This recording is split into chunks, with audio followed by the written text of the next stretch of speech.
We're here sa Agribank as mag-withdraw muna tayo. Using si Bang. We are trying a new travel Wi-Fi which is itong base guys. Guys, na-figure out ko na kung paano i-incline. Meron dito sa may right side ko. Kita nyo ba?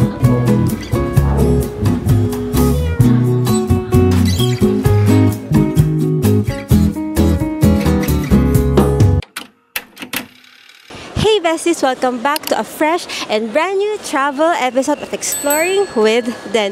Today's episode is very special because not only we are flying to Hanoi, Vietnam, but we are celebrating my first year anniversary in vlogging! Yay! Kaya naman maraming salamat po sa lahat ng sumuporta, nanood, at nagstay with the past year sa akin. Your love and support inspire me to keep going and keep sharing new adventures with you besties. Kaya tara, mag-check-in na tayo and let's celebrate in this brand new travel series. Guys, naka-check-in na kami and ilalagay ko na lang dito sa screen yung price ng aming flight and yung time ng flight namin. Okay, so right now, mag-proceed na tayo sa immigration and share ko again later on kung ano yung mga inatanong sa atin sa I.O. Okay? See you later! Hey besties! So, tapos na kami mag-I.O. Medyo natagalan lang kami kasi yung nasa line namin is almost all of them hindi pa nakaka-accomplish ng e-travel. Gentle reminder lang na kapag ka magta-travel kayo internationally, please accomplish your e-travel ahead your flight para smooth na lang dire-diretso. When it comes naman to the questions that were asked sa amin, pares na kami ni Ray, ang tanong lang sa amin is saan kami nag-work. That's it. Ang tip ko na lang din, again, is make sure na may dala kayong copy ng return ticket nyo. And then, prepare ko is yung aking booking confirmation sa mga hotels and activities. Prepare din ako ng travel insurance copy and ng aking COE. Yung makukuha nyo yun sa inyong company. Upon arrival naman sa Vietnam, check na rin naman namin na wala namang need i-accomplish na any forms. Prepare nyo lang again yung boarding pass nyo. Okay?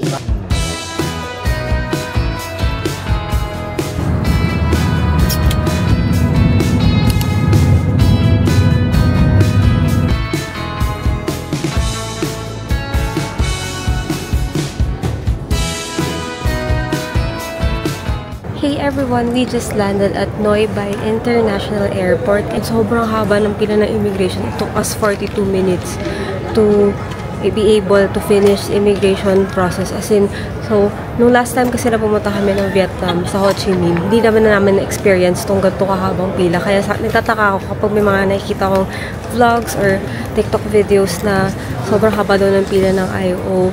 Papa Ho Chi Minh, Danang, or Hanoi. Yun, na-experience namin ngayon. 42 minutes. Although, meron palang express pass sila na nabibili sa Klook. Hindi na namin tinig yun kasi mahal din, ano? Tayo na lang ako 42 minutes. Anyways, ang next order of business natin is mag-withdraw tayo. Doon tayo mag-withdraw sa Agribank. So, let's go. Okay, we're here sa Agribank as mag-withdraw muna tayo using si Bank. Tapos si Rai, ang gagamitin niya Gcash. Tingnan natin kung sino mas magandang exchange rate. Okay. Paglabas nyo ng arrivals doon, andito yung Agribank, diba? Tapos, meron din dito makakuhaan ng SIM card, exchange for, kung may dollars kayong dala or ibang currency, peso, ganyan, meron yan. Kaso, during this time, sarado pa kasi anong oras na? 1:55 pa lang. So, hindi ko sure kung anong oras ang bubukas, pero, ayan, yung arrivals. Dito, may mga bukas na bilihan ng eSIM, if kailangan nyo ng data, and may mga na-exchange na bukas dito. During this time, again, alas 2 na ng madaling araw. Dito sa second floor, guys, merong parang capsule hotel if you want to spend the night dito sa airport. Pero di na kami nag-avail. Kasi, aantayin na lang namin yung bus ng 7:30 AM going to Sapa. Ito na lang muna tayo tumambay sa airport. Actually, wala pang bukas na kahit anong kainan. Hindi pa naman din kami nagputin. Sinaantok din talaga kami. And for our travel wifi guys, alam nyo na hindi ako fan ng mga eSIM kasi or SIM card kasi kapag nag-data ako, umiinit yung phone, lalo na pag mainit yung bansang pupuntahan. That's why nag-book again kami ng travel wifi, but this time, unfortunately, hindi na siya travel recommends kasi nagsisa siya ng operation sa Philippines. But we are trying a new travel wifi, which is itong Big Sky travel wifi. Yan, ayan, ganito siya.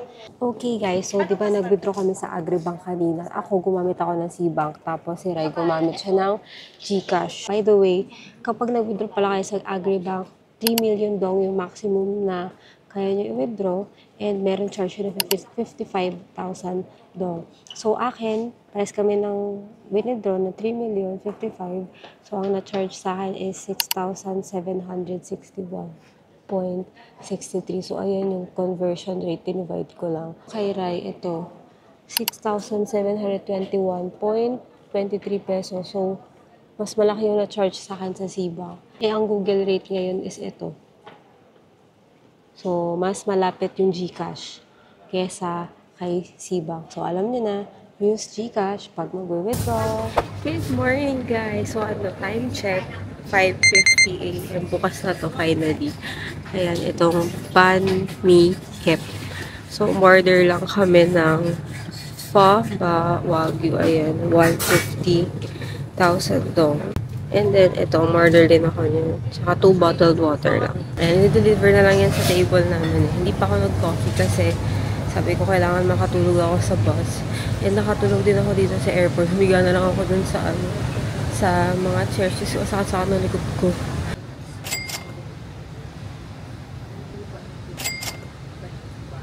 First bite. Ang laki.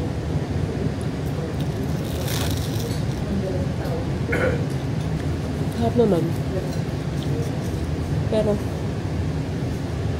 I had better value. Medyo dry ito.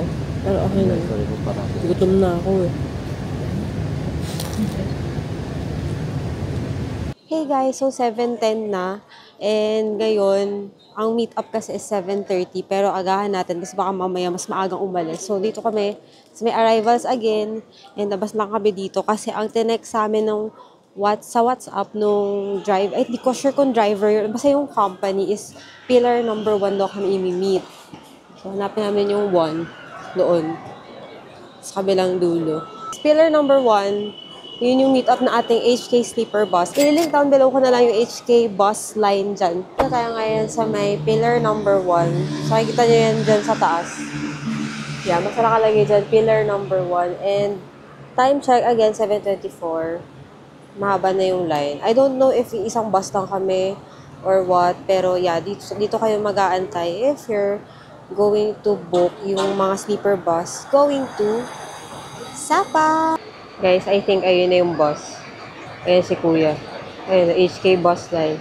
Kasundan lang natin si Kuya. Abang kami na abang dun sa may gitna. Dito pala paparada to HK bus line.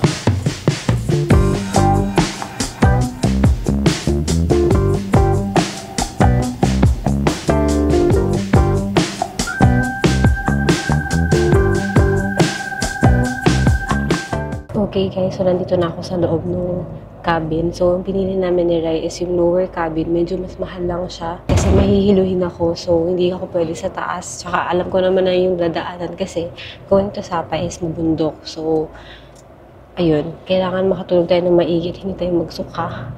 And ayan, itutour ko lang. Room tour. I-ano ko lang na yung amenities ng room na to. May unan, may blanket. Actually, may unan pa dito. Isa pa. Ayan, may isa pang unan dito. So, bali dalawang unan yan.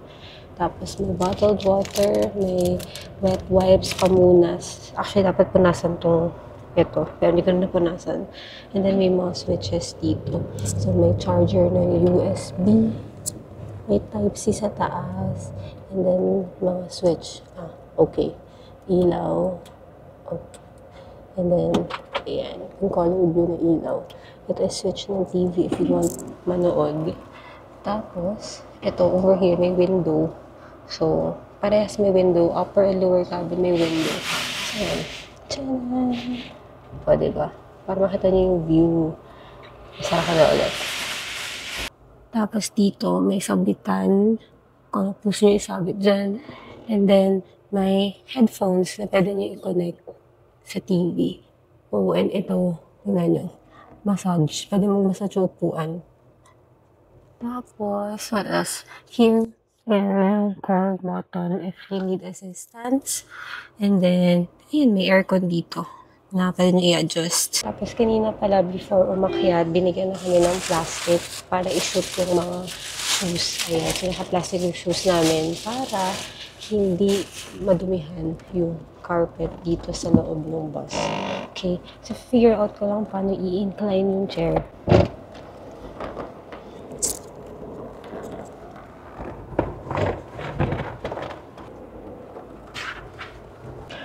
Medyo mahanap. Guys, na-figure out ko na kung paano i-incline. So, meron dito sa may right side ko. Ayan. There. Kita nyo ba? Ito siya. Ayan. Ito yung button na yan.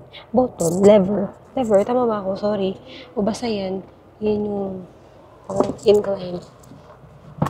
So, yeah. Kasi di pa tutulog tayo, ihihiga ako na siya. Hey guys, good morning. Kakagising ko lang and nag-update lang ako na mga around 9 AM dumaan na yung bus dun sa first stop niya. So 15 minutes lang yung stop for a quick toilet break or if bibili kayo ng snacks. Kasi hindi ko na nakita yung tsura nung labas kasi antok na antok talaga ako. Pero baka itong second stop, bumaba ako, naiingi na rin kasi ako. And medyo nagugutom na ako. Time check, it's 10:39. Actually, dito nakasilip ako sa bintana. Para akong nasa probinsya natin. Ang daming bundok, ganun. Parang nasa SDEX. Nakakatuwa. Gusto ko yung mga ganitong mga scenery. Sobrang relaxing sa mata. Away from the city naman tayo. Kasi bilang araw-araw tayo tatrabaho sa Makati, puro buildings na ngayon, puro nature. So I love it.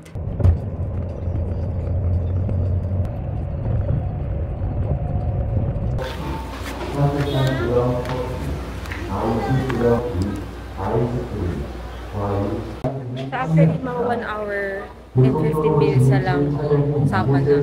Kaso, alam ko nga hindi mo stopover, pero buti nag-stopover. So, ito yung second stop. I think this is the last stop. Akala ko kasi tatlo. And kanina may pre-provide naman silang slipper. So, no need to bring yung shoes nyo na naka-plastic. What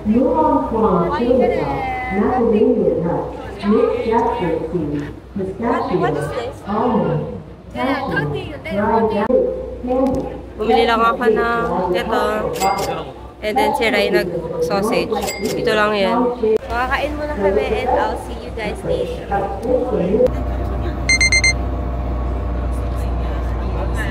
Hey besties, we just arrived here sa Sapa, Vietnam. So yung HK bus lines, nag-offer siya ng free shuttle going dun sa mga hotels. Basta around Sapa Town Center lang. So nagkataon na yung hotel natin, which is itong Sapa Retreat Condotel, tama ba? Sapa Retreat Hotel is around Sapa Center lang din. So, ngayon, meron akong gagawing separate video for the hotel. So, comprehensive review yun. I-watch na lang and i-link down ko yan below. Okay, so right now, mag-check-in muna tayo and I'll see you guys later.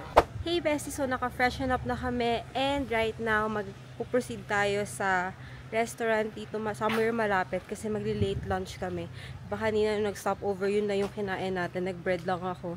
And si Rai, dalawang sausage. So, ngayon, 3:44 PM na. Very, very late lunch and early dinner. So, let's go!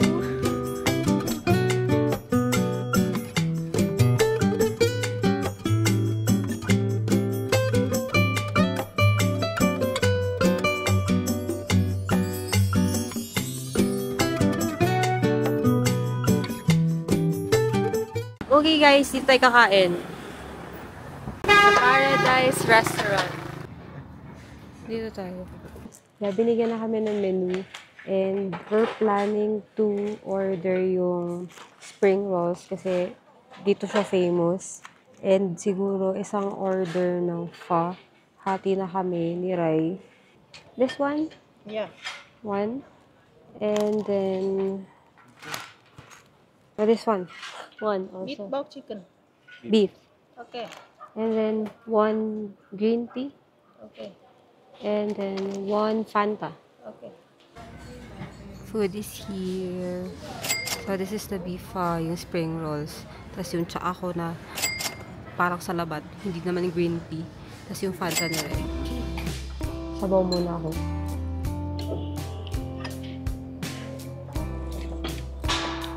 Sarap.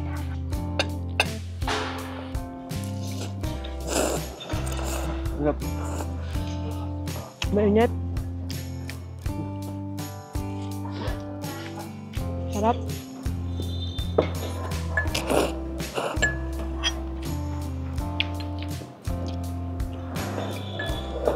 Try naman natin yung spring roll. Dip ko lang siya dito. Mainit daw, sabi ni Rhea.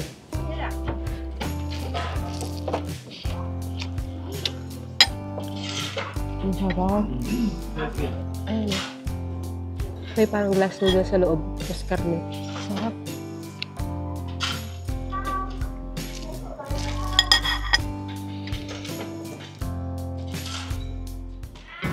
And dito na po nagtatapos ang ating vlog for today. Maraming salamat po sa panonood. And if you have any questions, you can comment them down below or you can message me personally on my Instagram account. Again, this is Jen Pinavieja, giving you contents, anything and everything under the sun. Thank you guys for watching and I'll see you on the next one. Bye!